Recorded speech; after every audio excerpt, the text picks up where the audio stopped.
Halo teman-teman, balik lagi bersama saya di Tofanli Channel. Assalamualaikum warahmatullahi wabarakatuh. Salam sejahtera untuk kita semua.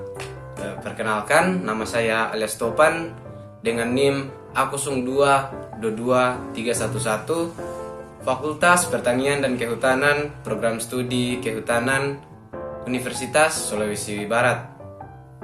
Nah, pada video kita kali ini kita akan membahas mengenai ragam berbicara. Adapun tujuan pembuatan video ini untuk memenuhi tugas ujian tengah semester dari materi ragam berbicara mata kuliah Bahasa Indonesia. Nah, sebelum kita melanjutkan videonya, buat teman-teman yang menonton video ini jangan lupa di subscribe dan komen ya apa yang dimaksud dengan ragam berbicara. Nah, langsung saja kita masuk dalam pembahasan mengenai pengertian berbicara. Berbicara merupakan kemampuan atau kesanggupan seseorang dalam mengucapkan kata-kata untuk mengekspresikan, menyatakan dan menyampaikan gagasan dan perasaannya secara lisan kepada orang lain. Nah, menurut Tarigan, berbicara adalah kemampuan mengucapkan bunyi-bunyi, artikulasi dan kata-kata untuk mengekspresikan, menyatakan atau menyampaikan pikiran, gagasan, dan perasaan. Nah, kegiatan berbicara juga merupakan kegiatan yang kompleks dan berbeda dari ketiga aspek keterampilan berbahasa lainnya.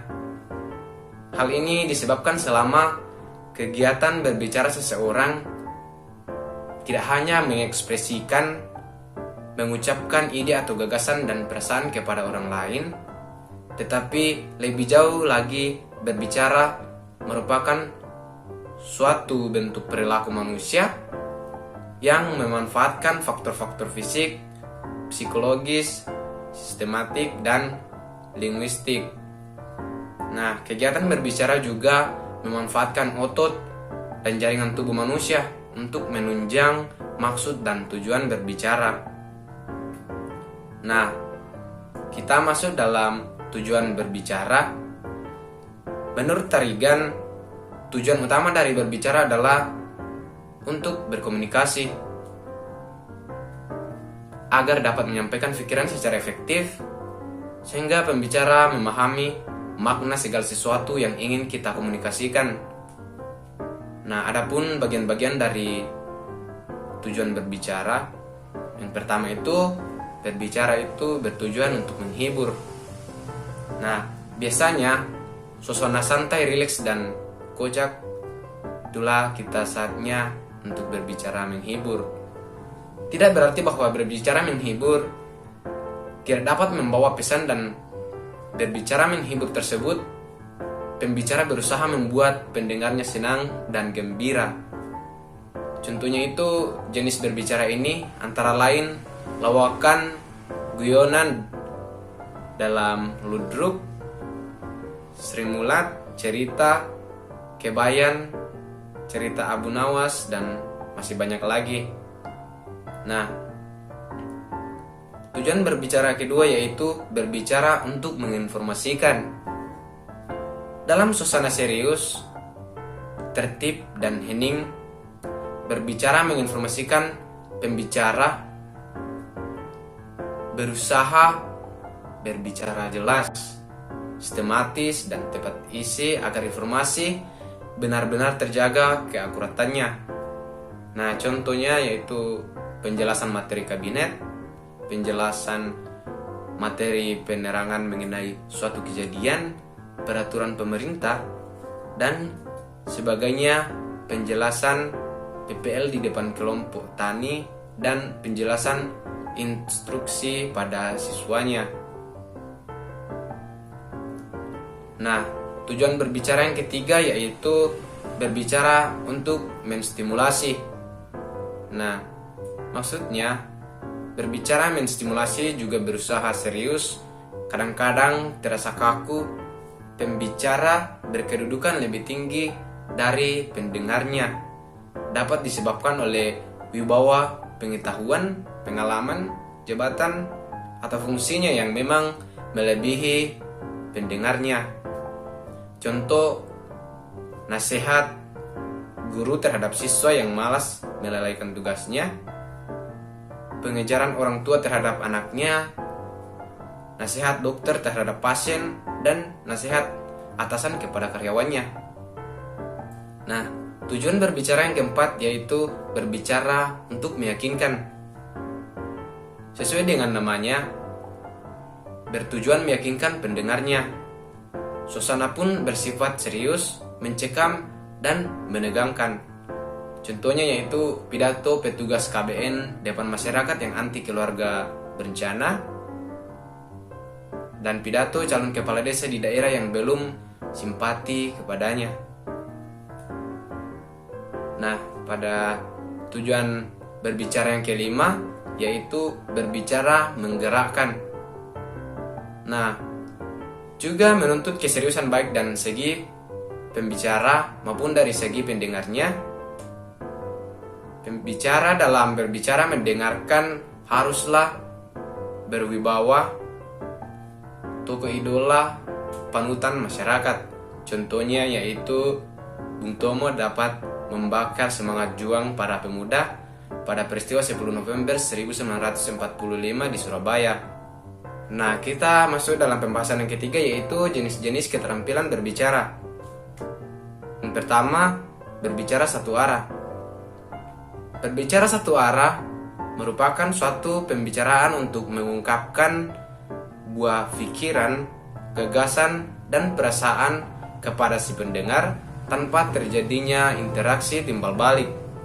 Nah, contohnya itu seperti berpidato dan khotbah.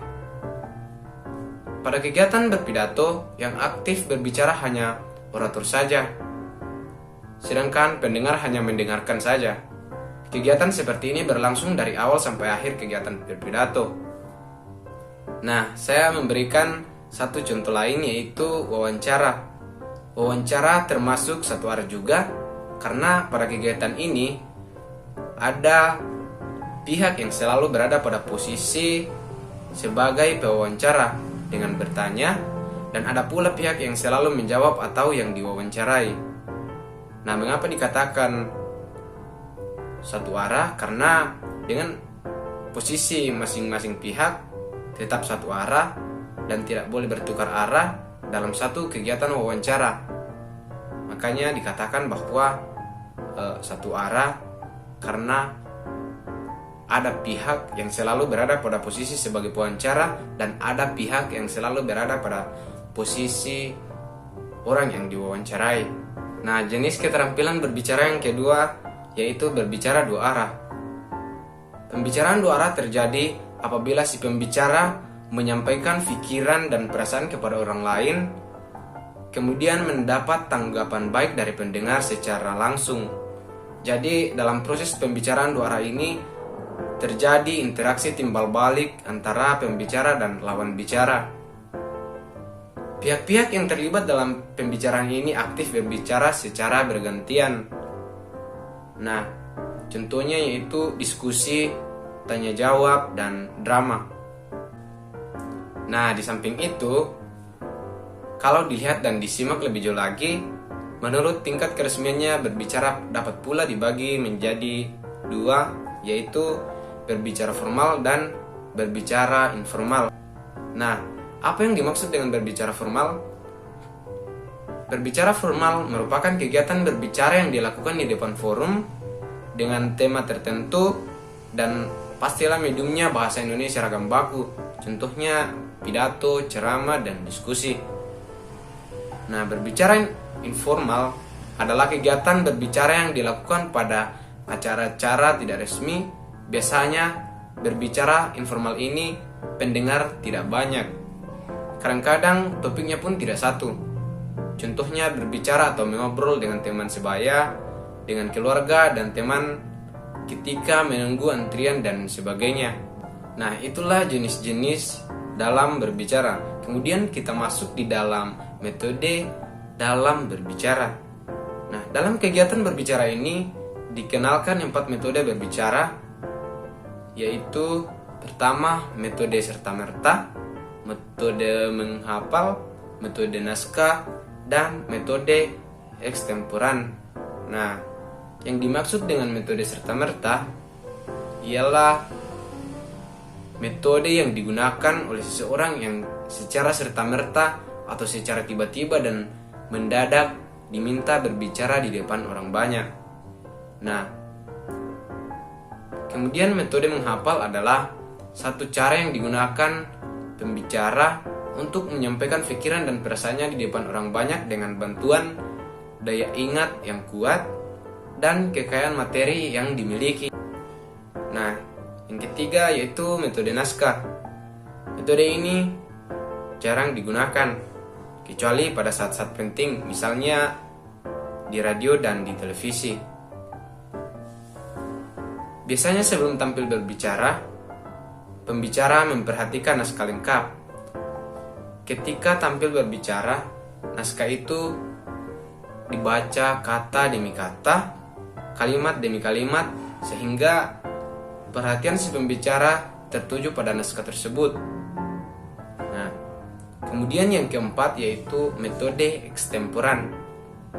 Metode ini jarang digunakan oleh pembicara yang ingin berbicara tanpa mempersiapkan naskah. Uraian yang akan disampaikan dengan metode ini direncanakan dengan cermat. Nah, itulah metode-metode dalam berbicara. Kemudian kita lanjut dalam konsep dasar dari berbicara. Konsep dasar dari berbicara yang pertama yaitu berbicara dan menyimak. Nah, berbicara dan menyimak adalah dua kegiatan resiprokal. Berbicara dan menyimak adalah dua kegiatan yang berbeda namun berkaitan erat dan tak terpisahkan. Nah, ibarat mata uang, satu sisi ditempati kegiatan berbicara dan sisi lainnya ditempati kegiatan untuk menyimak.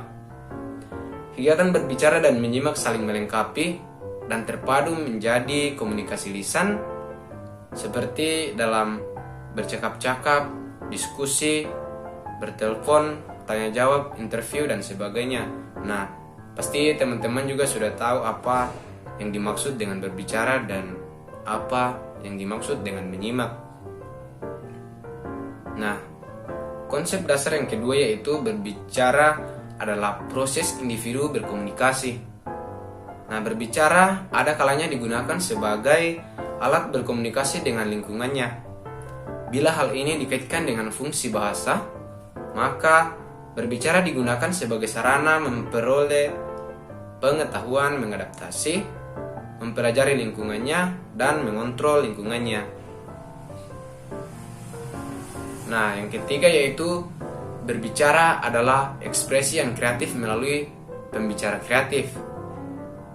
Manusia melakukan tidak sekedar menyatakan ide, tetapi juga memanifestasikan kepribadiannya. Tidak hanya dia yang menggunakan pesona ucapan kata dan dalam menyatakan apa yang hendak dikatakannya, tetapi dia menyatakan secara murni, fasih, ceria, dan spontan. Bergantung pada si pembicara lah, apakah dia mampu menjadikan pembicara atau komunikasi lisan itu menjadi ekspresi kreatif atau hanya pendekatan belaka. Nah, karena itu dikatakan berbicara tidak sekedar alat mengomunikasikan ide belaka, tetapi juga alat utama untuk menciptakan dan menginformasikan ide baru. Nah, yang keempat yaitu berbicara adalah tingkah laku. Nah, yang dimaksud dengan berbicara adalah tingkah laku adalah berbicara adalah ekspresi pembicara.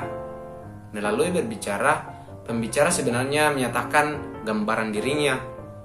Berbicara merupakan simbolisasi kepribadian si pembicara. Nah, berbicara juga merupakan dinamika dalam pengertian melibatkan tujuan pembicara kepada kejadian di sekelilingnya, kepada pendengarnya, atau kepada objek tertentu. Dalam kepribadian tersebut telah terselip tingkah laku kita.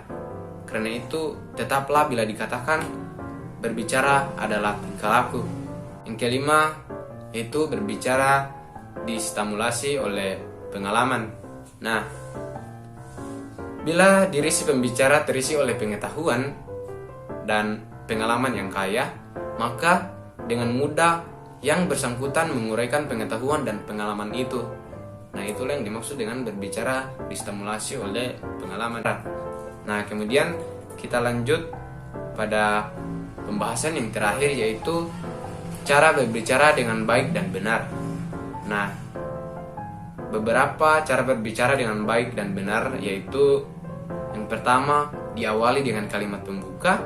Yang kedua, menatap lawan bicara. Yang ketiga, menggunakan kalimat sopan. Yang keempat, ciptakan situasi yang santai. Yang kelima, hilangkan perasaan gugup. Yang keenam, usahakan menggunakan bahasa yang mudah dipahami dan mudah dimengerti. Yang ketujuh, menggunakan intonasi yang jelas.